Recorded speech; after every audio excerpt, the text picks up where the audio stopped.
Shalom, saudara-saudara yang dikasihi Tuhan Yesus Kristus. Hari ini saya ingin bagikan sharing firman Tuhan yang saya ambil dari Matius 1 ayat 20 dan 23. Saya bacakan Matius 1 ayat 20 dan 23. Tetapi ketika ia mempertimbangkan maksud itu, malaikat Tuhan nampak kepadanya dalam mimpi dan berkata, "Yusuf, anak Daud, janganlah engkau takut mengambil Maria sebagai istrimu, sebab anak yang di dalam kandungannya adalah dari Roh Kudus." Ayat 23. Sesungguhnya anak darah itu akan mengandung dan melahirkan seorang anak laki-laki, dan mereka akan menamakan dia Immanuel, yang berarti Allah menyertai kita.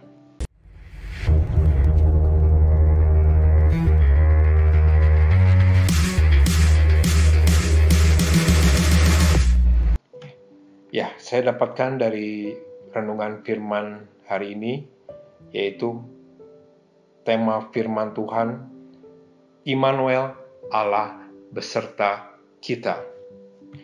Saat Yusuf diselimuti oleh keraguan-raguan dan ketakutan, karena saat itu Maria sudah mengandung, tetapi mereka belum masuk dalam ikatan perkawinan, mereka belum menjadi suami istri. Saat itu Yusuf ingin menceraikan Maria. Tetapi kita belajar di sini bahwa ada pelayanan malaikat, yaitu malaikat Gabriel, malaikat yang membawa pesan kepada Yusuf dalam mimpinya, yang mengatakan, "Janganlah takut. Janganlah takut mengambil Maria sebagai istrimu. Janganlah takut." Yang pertama kita akan belajar, saudara, janganlah takut atau ragu-ragu, sebab Allah beserta kita. Di Ibrani 13 ayat 5, bagian B, dikatakan bahwa karena Allah telah berfirman, "Aku sekali-kali tidak akan membiarkan engkau, dan aku sekali-kali tidak akan meninggalkan engkau."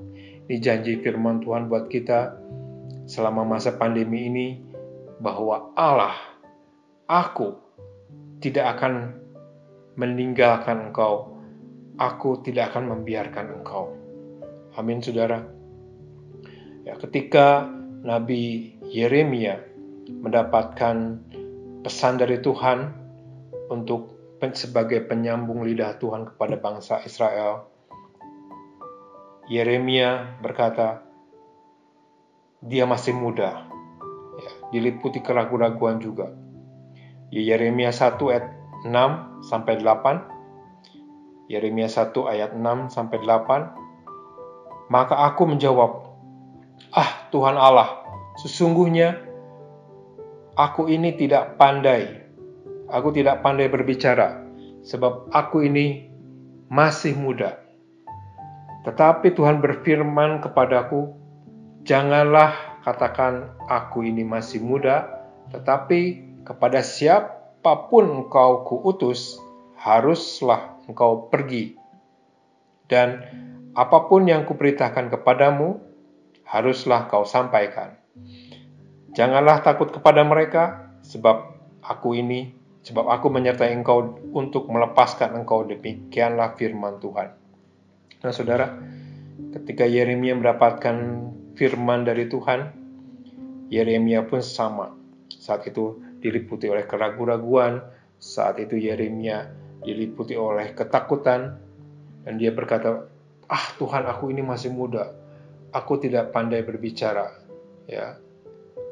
Tetapi Tuhan berfirman, janganlah takut kepada mereka, sebab aku ini, Tuhan, menyertai engkau untuk melepaskan engkau. Demikian firman Tuhan. Ada kekuatan dari Tuhan sendiri, ada janji daripada Tuhan sendiri, bahwa Dia akan menyertai kita. Amin, saudara. Tokoh yang kedua, Musa. Demikian juga Musa ketika mendapatkan pesan dari Tuhan, ditunjuk sebagai pemimpin, ya, memimpin bangsa Israel untuk keluar dari tanah Mesir menuju tanah perjanjian. Di Keluaran 4 ayat 10 sampai 12, Keluaran 4 ayat 10 sampai 12. Lalu kata Musa kepada Tuhan, "Ah Tuhan, aku ini tidak pandai bicara, dahulu pun tidak.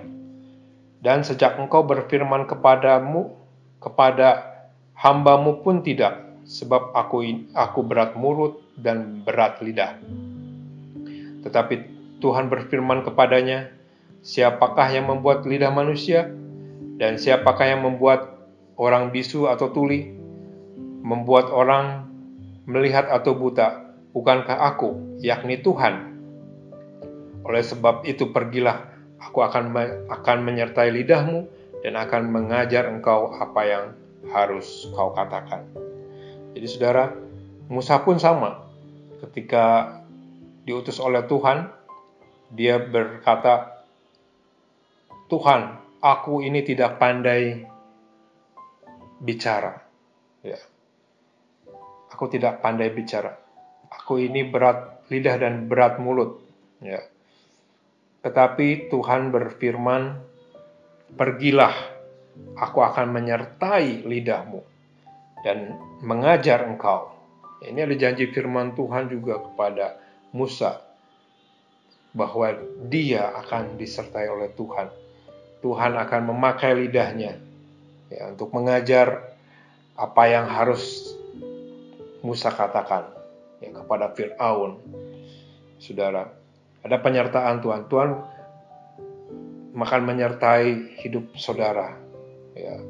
Bahkan Musa berkata, "Jika kau tak besertaku, jangan biarkan aku berjalan." Ya, amin saudara. Jadi Musa begitu merindukan penyertaan Tuhan dalam hidupnya. Musa begitu menginginkan penyertaan Tuhan dalam perjalanan tugas misi yang harus diembannya untuk memimpin bangsa Israel keluar dari tanah Mesir. Yang kedua, saudara, kita akan belajar dari Yusuf, yaitu Yusuf seorang yang tulus hati. Ya, Yusuf seorang yang tulus hati. Tulus digambarkan dengan lambang burung merpati. Tuhan pernah berbicara, "Hendaknya engkau cerdik seperti ular dan tulus seperti merpati." Ya.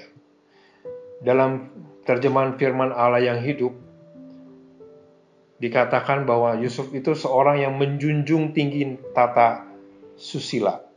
Hidup dalam kekudusan. Hidup dalam kekudusan. Allah ingin supaya kita hidup dalam kekudusan jika kita ingin disertai oleh Tuhan. Amin, saudara.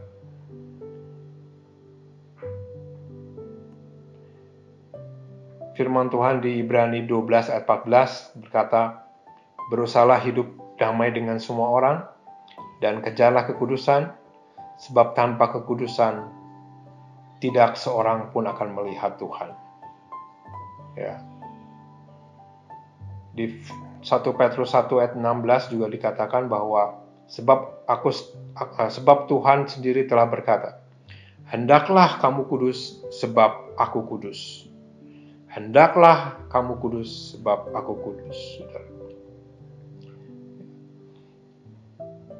Jadi, kalau ingin hidup kita disertai oleh Tuhan, hidup dalam kekudusan, hiduplah dengan tulus hati, tanpa ada niat-niat terselubung. Ya, niat-niat terselubung. Ketulusan dilambangkan seperti burung merpati yang inosen, tanpa dosa. Kemudian burung merpati juga lambang daripada Roh Kudus, saudara. Ya. Jadi saya ulangi kembali bahwa yang pertama, poin pertama adalah jangan takut atau ragu-ragu, sebab Tuhan Allah beserta kita. Dialah Allah Immanuel, Allah beserta kita. Yang kedua, hiduplah seperti Yusuf yang tulus hati, hidup dalam kekudusan, hidup yang menjunjung tinggi tata susila, hidup dengan mendekatkan diri kepada Tuhan, hidup dalam ketulusan. Itu firman Tuhan, pesan Tuhan yang saya dapatkan buat saudara. Tuhan Yesus memberkati. Shalom.